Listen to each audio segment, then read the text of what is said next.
Everyone, it's Robin Riley for Bello's Designs. Today I wanted to jump on and give you some news.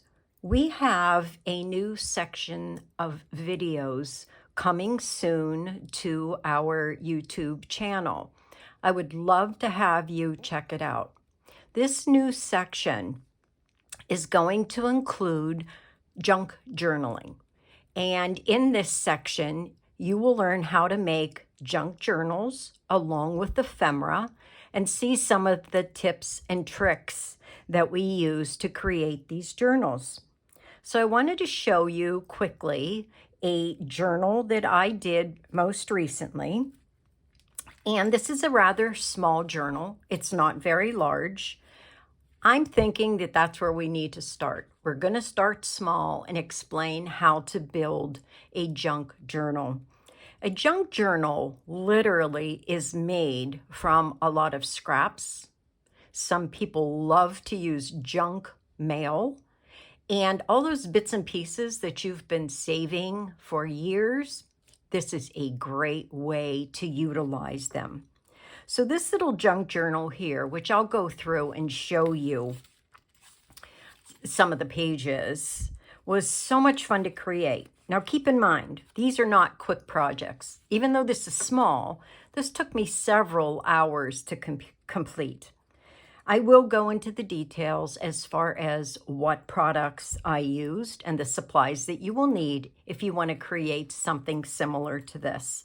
But let's take a quick look at what this journal looks like. So as you open it up, you'll see right away that there are pockets that are on each side of the pages. And pockets are really big in junk journaling. That's where you place your journal cards. That's where ephemera goes and little bits of goodies. Now, as you can see here on this card, there is a blank area. And what I do is I purposely put blank areas so that the recipient will have an area to journal their own thoughts or whatever it is that they would like to write. Even though this has been totally decorated, I leave the back blank again so that this can be utilized for journaling. Now at the base here, journaling could be done on the pockets, or you could continue to decorate those pockets if you would like. Now in each page, it literally opens up on the ends.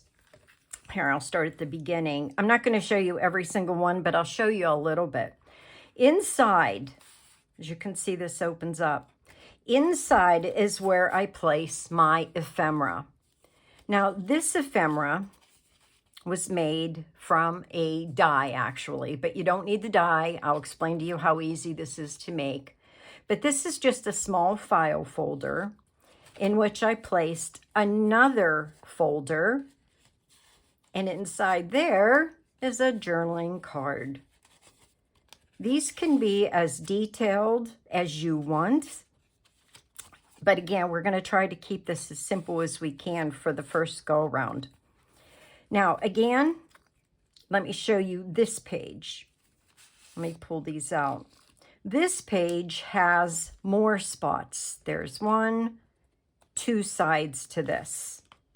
And again, I'm not going to go into the details as to how that was created. You might be able to figure that out, but we'll do that when we actually make the journal together. So with this, all the ephemera are 3 cards, 3 tags that I placed together. Again, this could be done any color you chose, but I leave it blank, again, just for the journaling. And here is just a little brad that actually comes from Patty's shop that I put those together. And these just slide into that pocket. Again, another set of tags with a smaller journaling area. These tags are held together with something that is called a light bulb pin. See, I hope I'm not blurring it for you. It's right here, this pin. It actually is the shape of an old-time light bulb. I collect these from clothing that I buy. So many of my shirts come with the tags adhered to the clothing with this pin. So I just hang on to them. Here's just a little scrap piece of ribbon I had laying around and another charm. Patty has some great charms in her shop, so you want to take a look at that because I'm sure there are some there that you would like to use for this project. So this just continues on. Pockets, journaling cards, areas to add more ephemera. Again, more tags. A lot of junk journaling is done with tags. Again, there's the last page and another area for some journaling cards. We'll get into more details when we actually make this. Now, this is put together with just some cotton threading that I tied around. I adhered with glue. I added a few charms and one of those light bulb pins just for some added interest. A lot of journals are put together by hand stitching. Some people use a machine. Again, I thought, though, we needed to start at a very basic level for all people, for beginners too, so that you can see how simple this really is. And, you know, it's all these little extra pieces that you can see, like here, that piece, the butterflies on here. I just hand cut these from papers that I had and added them. So you really don't need to go out and purchase a ton of stuff. I bet you right now in your stash, you have everything you need to put this book together. You don't need those light bulb pins by any means. A regular safety pin works. So keep that in mind. Okay, let me go over some of the supplies I used to create this. That way, if you want to go ahead and join me in creating this, you will have similar products. So I used the Craft Consortium paper. This is the Woodland series. I also used the papers from In the Forest. If you look here, you can see how I've cut into that. On the inside cover of these, there are some great images that you can use. So I just hand cut those, used those as bits and pieces that went into my book. But Patty has a nice collection of the Craft Consortium papers in her shop, so check that out. You will also need scraps of paper, which I had tons of scraps that I used. Any color will do. What I try to do is always coordinate my papers, though, with the book. I kind of have a theme in mind, so mine was going to be woodland, foresty-like theme, so I chose my colors based on that. I also used a lot of these, and I'm sure you all recognize these cards. I just cut this piece out and used that as journaling areas. So we don't throw much away, do we, as crafters? All of my stamps were Lavinia stamps. I'd stamped everything in a VersaFine Clear, again, coordinating the colors with my theme. I used one Distress Oxide ink along with a blending dome. You don't need to use a dome. I just happen to have it close by, and that's what I grabbed. But a blending brush will definitely work. And what I do with this, let me bring the book back in, is I edge all my sides. I want them to look finished. Without edging them, there's actually, depending on the paper itself, there's a white edge, and I don't like seeing that edge. I want it to be finished. So this was a good example. Now, you're not going to be able to see the white edge, but once I cut this paper, this very edge was white. So by placing the ink on it, it literally just finishes the card so it doesn't look raw. I do that to every piece of ephemera. I do that to every page. Again, that's just me. You don't have to do that, but it's a look that I really like to use. Now, the base of that book was made with 4 business size envelopes. They measure, I believe they were like 9.5 by a little over 4 inches. Again, you want to use what you have. You don't have to use the colors that I'm using. You don't have to use the exact materials. Just an idea of something, just an idea for you to know what is needed to create this. All right, I also used various types of string. I like cotton cording. I used a little bit of raffia. I used ribbon. Again, use what you have. Those are the items that I used to add to my tags, just to create, there's that raffia, just to create some interest in each of those pieces. Even binding the book together, I believe I already told you this, I just used that cotton thread. Some other tools that you may want to have, hole punch helps, corner edger helps. Not necessary, but they'll be used a lot if you have them to create a nicer finished look.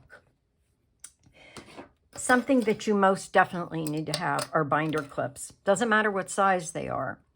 But when you initially put your book together, you are going to use a strong adhesive, and you want to clip these, hold in place so that you get a nice adhesion to all of those envelopes. What I like to use for that, now naturally I did use the Art Glitter Dries clear glue to apply a lot of my smaller pieces, but I found this in a local big box craft store, the Beacon 3-in-1. And this is a super strong, very little smell to it, but a really super strong acid-free glue. And that's what I use for my bindings. And I have yet to have them fall apart. So you want to keep that in mind. Have a strong type of glue. I like using this too. It adheres quick, but you still have some give time that you can realign things or make sure everything's even. It's not like using a hot glue where it's kind of like a one and done. This gives you some play time. Other tools that I used, a bone folder so that I got nice creases. I did not use a hole punch at all. I used this sharp pick to poke some holes into some of the journaling cards. Other items that you're going to need, acrylic block for stamping or a stamping tool such as a Misty. Now, I did use some die cuts.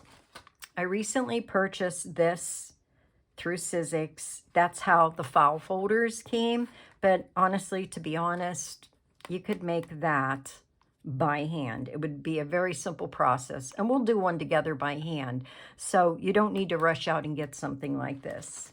And the other die that I used a lot of was my tag cutting dies. Naturally, this makes life a lot easier and it goes quicker, but it's not a necessity. So you could actually hand cut these, and I will show you a quick way to hand cut the actual tags when we get to that point. Okay, guys, I think that covers just about everything that you will need for creating a small junk journal. I will start my actual videos in September, and I believe I want to break this up into a 4-part series. We're going to take this slowly and go step by step. This is definitely too much to do in one sitting. This took me at least 8 hours, possibly combined total amount of time to create this, maybe even a little longer because I do get lost in these when I make them.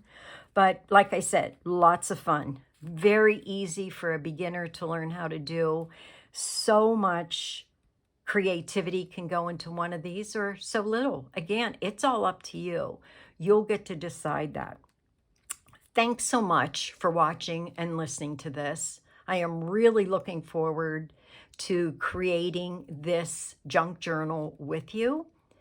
In the comments below, give me some ideas or maybe some suggestions as to how you would like to see this broken up, the 4 series that I'm talking about. Just share your thoughts with me, and I would appreciate that and take everything into consideration before I actually start filming each step of our way here. Okay, thanks again, guys, for watching, and I'll see you real soon. Bye-bye.